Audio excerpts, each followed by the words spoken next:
जी अस्सलाम वालेकुम, क्या हाल है? सब लोग खैरियत से हैं? कल बुशरा बीबी जेल से, अदालत से गायब कैसे हुई, कहाँ गई, ये एक बहुत बड़ी मिस्ट्री है जो हम आज के वीलॉग में डिटेल के साथ आपको बताएंगे। और अब गवर्नमेंट ने उन तमाम ट्रोलर्स के खिलाफ डंडा चलाने का फैसला कर लिया है जो अदलिया के ऊपर इल्ज़ाम लगा रहे हैं। अब ये ट्रोलर्स हैं कौन, इनको पकड़ा कैसे जाएगा और कब तक ये रिपोर्ट बन के और उन सबको बार्स के पीछे यानी जेल के अंदर बंद किया जाएगा, ये हम आपको आज के वीलॉग में पूरी डिटेल के साथ बता रहे हैं। और कल रात इंटरनेशनल मीडिया ने खबर लॉन्च की कि पाकिस्तान पे ईरान की तरफ से मिसाइल हमला हुआ है या मिसाइल हमले हुए हैं। क्या ये वाकई खबर दुरुस्त है? इसके ऊपर भी हम छोटी सी बात करेंगे आज ही के वीलॉग में। हम सबसे पहले पाकिस्तान पर हमले के बारे में बात करते हैं। कल इंटरनेशनल मीडिया ने, जिसमें राइटर्स शामिल है, जिसमें एपी शामिल है और इसके अलावा कुछ और चैनल्स भी शामिल हैं, उन्होंने एक खबर ब्रेक की कि ईरान ने पाकिस्तान के अंदर हमला किया है, मिसाइल फेंके हैं। और ईरान ये क्लेम कर रहा है कि उसने पाकिस्तान के अंदर 2 जो ट्रेनिंग कैंप्स हैं उनको उड़ा दिया है।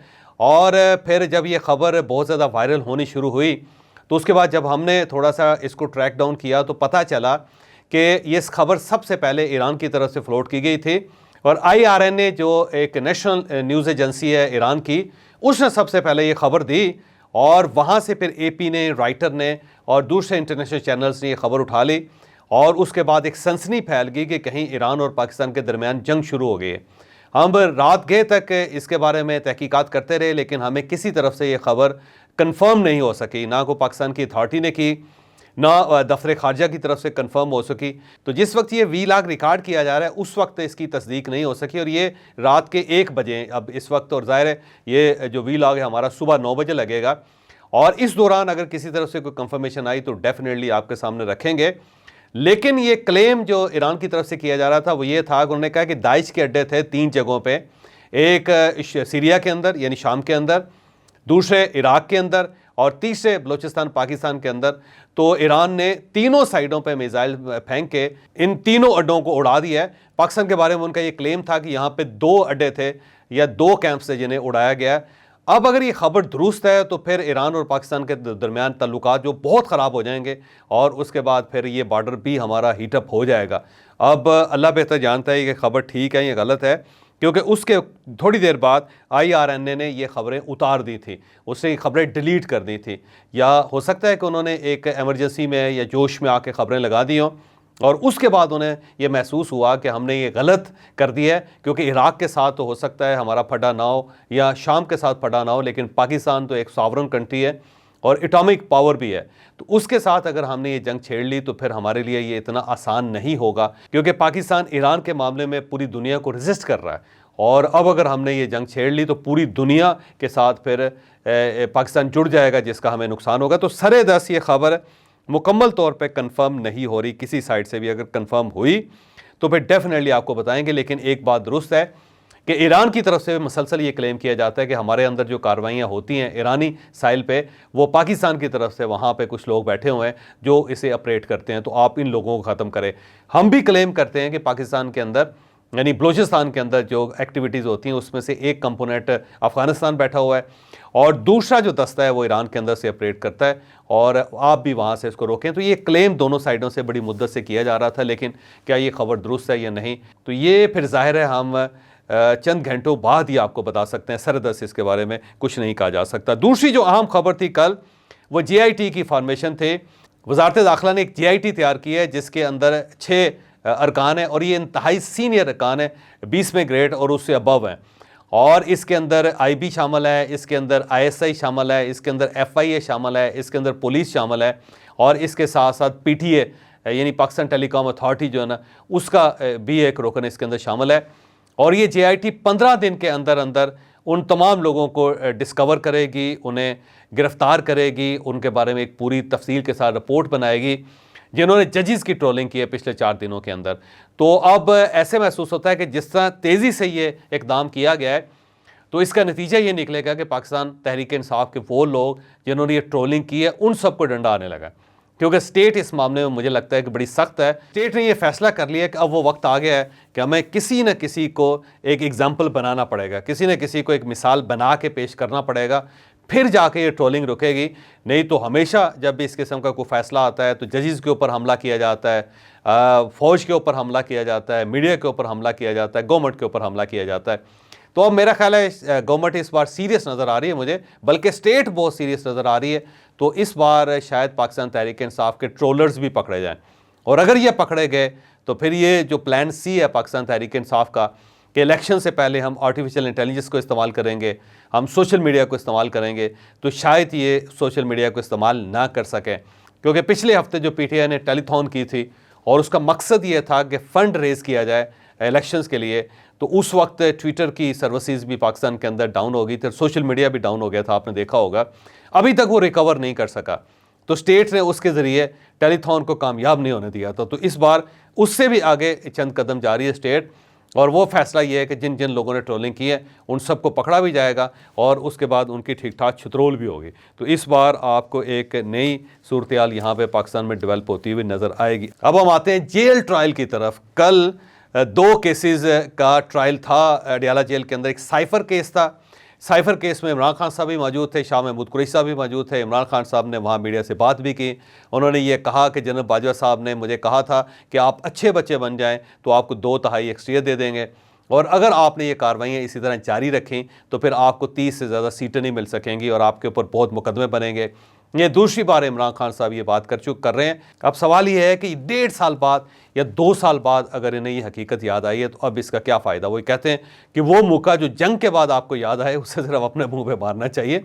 अगर आपको महसूस हो रहा था कि वाकई जनरल बाजवा ने आपकी पीठ पर छुरा घोंपा है तो फिर आपको बहुत पहले ये बात करनी चाहिए थी, लेकिन खान साहब हमेशा ही देर कर देते हैं, तो इस बार भी उन्होंने देर कर दी। बहरहाल साइफर केस के अंदर 6 गवाहों ने कल अपनी गवाही रिकॉर्ड की। अब ये 10 गवाह भुग चुके हैं इस फेस में। जो इमरान खान साहब के वकील हैं सिकंदर जुल्करनैन साहब, उन्होंने कहा कि मैं इन गवाहों पे जिरा करना चाहता हूं, लेकिन जज साहब ने कहा कि अभी मुकम्मल होने ने दे, उसके बाद फिर डेफिनेटली आप जिरा कर लीजिएगा। तो फिर वकील साहब ने कहा कि मैं अगले हफ्ते बुध से पहले नहीं आ सकता, यानी पूरा एक वीक जो है मैं यहाँ नहीं आ सकता।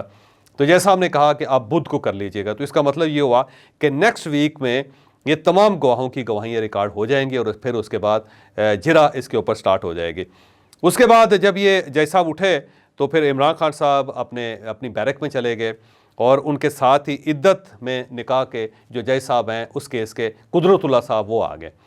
जब वो वहाँ आए तो उससे पहले याद रखिएगा कि यहाँ पे बुशा बीबी मौजूद थी। जब तक साइफर का केस चलता रहा था बुशा बीबी वहाँ पे मौजूद रही थी।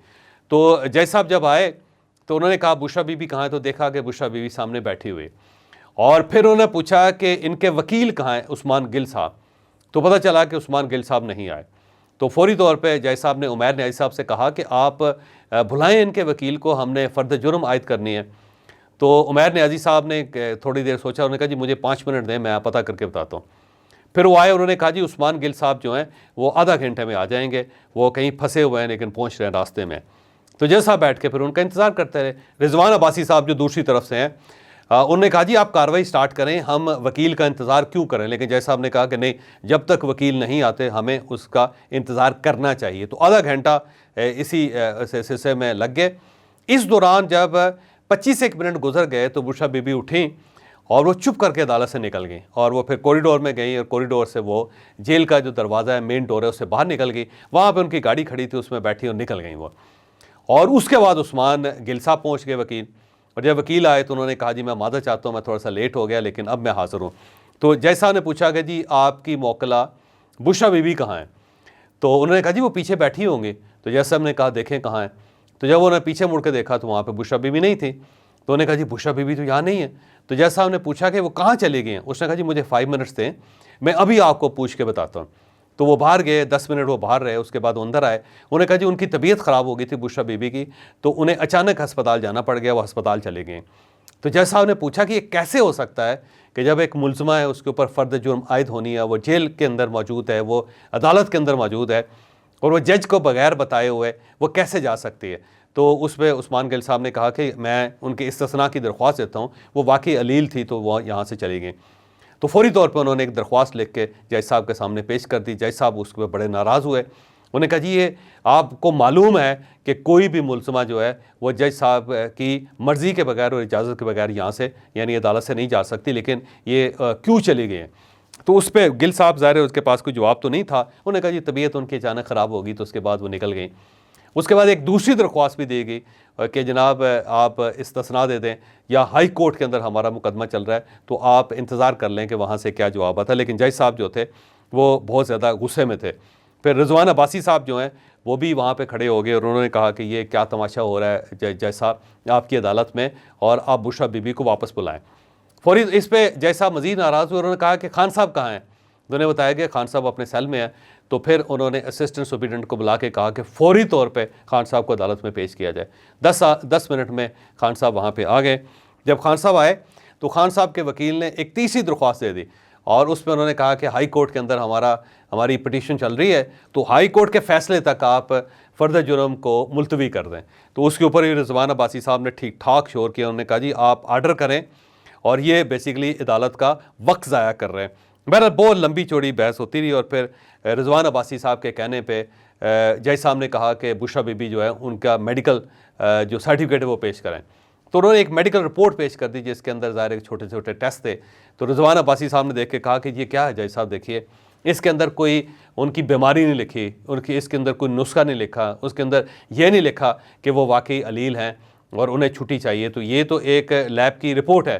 तो उस पर जज साहब ने फिर उस्मान गिल साहब से कहा कि हाँ अब बताएं आप कि ये कैसे हो गया।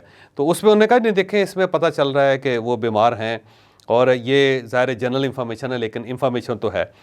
इस पर जज साहब मज़ीद नाराज़ हो गए और उन्होंने असिस्टेंट सुपरिटेंडेंट को बुला के कहा कि फौरी तौर पर बताया जाए कि बुशरा बीबी आई कब थी और बुशरा बीबी यहाँ से गई कब है। तो असिस्टेंट सुपरिटेंडेंट गए और वापस आके फ़ौरन उन्होंने बताया कि बुशरा बीबी 11:30 पर जेल के अंदर दाखिल हुई थी और 1:45 पे वो वापस चली गई थी। तो जज साहब ने पूछा कि क्या आपने वीडियो कैमरास देखे, CCTVs? उन्होंने कहा CCTV देख ली हमने। उन्हें पूछा कि क्या वो अलील नज़र आ रही थी, क्या वो व्हील चेयर पर गई थी, किसी सहारे के साथ गई थी, या वो उनकी जो चाल थी उसके अंदर लड़खड़ाहट थी, या वो बीमार लग रही थी। असिस्टेंट सुपरिटेंडेंट ने कहा कि जी नहीं, कि वो आई तो अपने पूरे कॉन्फिडेंस के साथ, पूरी सेहत के साथ अपनी टांगों पे चल के आई और वापसी में भी किसी तरह भी ये महसूस नहीं होता था कि वो अलील हैं या उनकी तबीयत ख़राब है।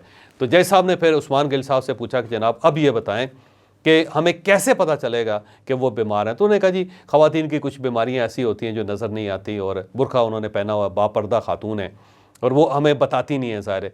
तो फिर उन्होंने जज साहब ने कहा कि ठीक है मुझे ना बताएं, लेकिन आप तो वकील हैं, आपको तो बताना चाहिए उन्हें। चलें उन्हें भी ना बताएं, लेकिन अपने खामद को तो बताएं, क्योंकि इमरान खान साहब को तो पता होना चाहिए, वो हमें बता देते। लेकिन बहरहाल उन्होंने बहुत ज़्यादा जज साहब ने इस पर वो नाराज़ हुए और उसके बाद उन्होंने असिस्टेंट सुपरिटेंडेंट को भी ठीक ठाक उनकी क्लास ले कहा कि आपको पता है कि ये अदालत है और अदालत के अंदर जो मुलज़म होता है वो जज की इजाज़त के बगैर बाहर नहीं जा सकता, तो आपने उन्हें अलाउ कैसे किया? जिस पे जेल के अमले ने उनसे माफ़ी मांग ली। यहाँ पे साथ ही उन्होंने इमरान खान साहब से कहा कि खड़े हो जी, हम आपके ऊपर फ़र्द जुर्म आयद करने लगे। तो फौरी तौर पर लतीफ़ खोसा साहब आ गए, उन्होंने भी रोकने की कोशिश की, लेकिन जज साहब ने चार्ज पढ़ना शुरू कर दिया और उस पर उन्होंने 496 के तहत मुकदमा स्टार्ट किया, लेकिन 496B जो है उसको रिमूव कर दिया। अब 496B जो है वो गैर शरई इज़्दवाजी तल्लुकात के बारे में, मैं वो लफ्ज़ नहीं बोलना चाहता क्योंकि ज़ाहिर लीडर हैं बड़े, उनके बारे में इस किस्म के अल्फाज बोलने नहीं चाहिए, लेकिन ये 496B का जो केस था उसे जज साहब ने इस चार्ज को रिमूव कर दिया और अब सिर्फ 496 का चार्ज जो है इमरान खान साहब के ऊपर लगाया। और जो 496B का जो चार्ज नहीं लगाया गया, कहा गया कि इसके लिए 2 गवाह चाहिए, और क्योंकि दूसरा जो फरीक है उसके पास सिर्फ 1 गवाह है तो इसलिए ये चार्ज नहीं लग सकता। या तो अब दूसरे फरीक को 2 गवाह पेश करने पड़ेंगे या फिर ये चार्ज हमेशा के लिए इमरान खान साहब से और उससे हट गया।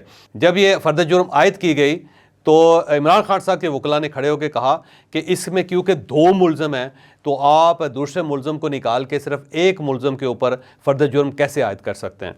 तो उस पर जज साहब ने कहा कि देख लें आपके सामने है, दूसरा मुलज़म या मुलज़मा तो खुद ही यहाँ से चली गई, तो अब क्या हम उनका इंतज़ार तो नहीं कर सकते।